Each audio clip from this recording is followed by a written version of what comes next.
We begin this morning with a meeting between the South Korean foreign minister and his U.S. counterpart in Washington, as Seoul works to reverse the U.S. tariff hikes on Korean products.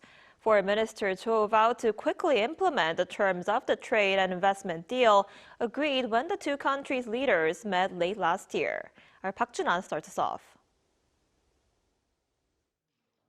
South Korean Foreign Minister Hyun met with U.S. Secretary of State Marco Rubio at a closed-door meeting in Washington, D.C. on Tuesday.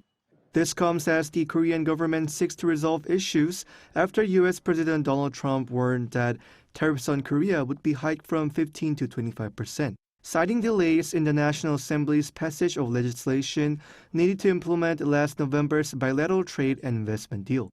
After the meeting, South Korea's foreign ministry said that Minister Cho-hyun urged Secretary Rubio that there will be swift and substantive implementation of the November joint fact sheet, especially in nuclear energy, nuclear power submarines, and shipbuilding.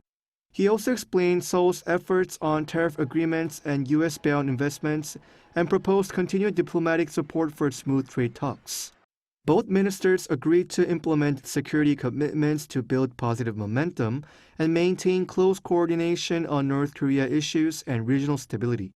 The U.S. State Department also released a statement emphasizing the enduring strength of the two countries' alliance and said both sides discussed advancing bilateral cooperation through a forward-looking agenda aligned with recent summits between Presidents Trump and Yi. Secretary Rubio also thanked Korea for its leadership in developing secure, resilient, and diversified critical minerals supply chains.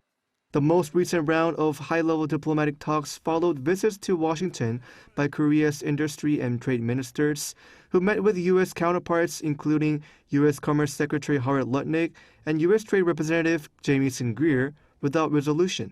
The deployment of high-level trade figures to the U.S. reflects the deep concerns in Korea over tariffs, which could disrupt operations at Korean companies. Park Jun-han, ArirangNews.